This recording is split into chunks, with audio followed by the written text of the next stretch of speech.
welcome back to my YouTube channel.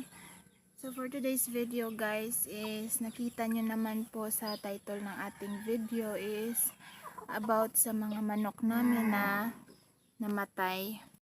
So kanatanan sila din ha guys, nga butanganan sa manok, pati dito naapay dito sa may ilawom sa mangga og dinha sa may nangka kana.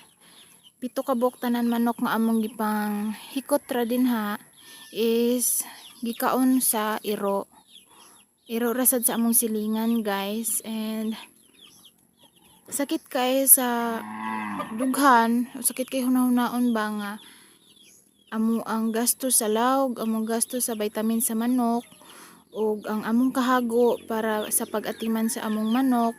Kay amo tong gipadako guys nga mga manok kay para unta to siya sa birthday sa akong anak karong April 10.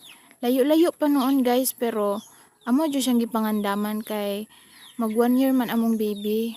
So katutanan guys is para jud unta to sa among anak unya kaning para sad og amo anang ibaligya.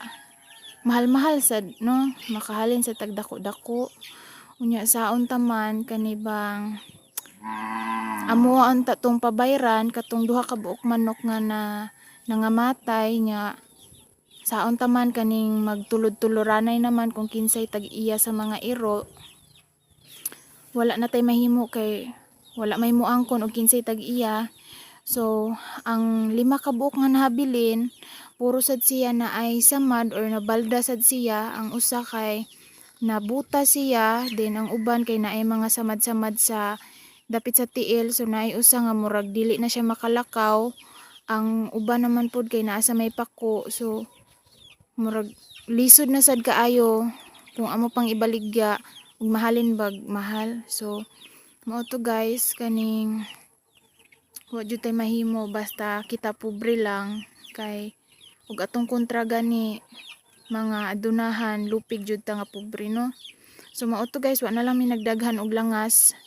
Ang among gibuhat katong duha ka buok nga nangamatay gipanglabay na lang namo unya nagsugod na pod mi sa uban namong mga manok og kaning amo ana pong padakon unya para pod basin pa makaabot pa siya sa birthday sa akong anak, mabaligya pa namo og mahal-mahal no.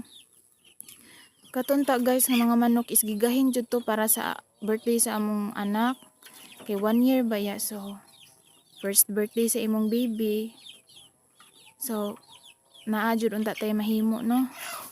Paano naman nahurot man siya kamatay tungod kay gikaon sa iro. So anami nabuhat guys. So karon guys wala na mga manok din ha. Ang nahabilin kanina lang dinhi na ami diri 12 ka piso, and ang uban katong 5 ka buok nga nahabilin na adin ha ang tulo. So naa pa dito ang duha kana nya, naa pa may mga dagko na sad nya, naa mi binuhian pa, then apay dito. So naa pa joy upcoming pa nga piso. So may unta guys, nakaluyan lang mi mudagko pa kaning mga manuka kay para nabaligya po na mo puhon para sa birthday gyapon sa ako ang baby. So akong ipakita ninyo guys, kung ipakita ninyo ang video guys atol atong paghahitabo sa katong gikaon sa iro amo ang mga manok. Mga langkat lagi noo. Ito pagani oh.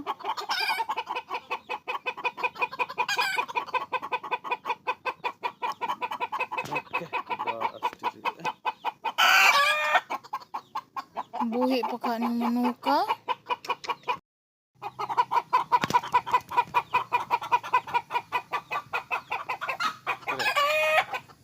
no, katungihan ko sa iso lo, gawas ya.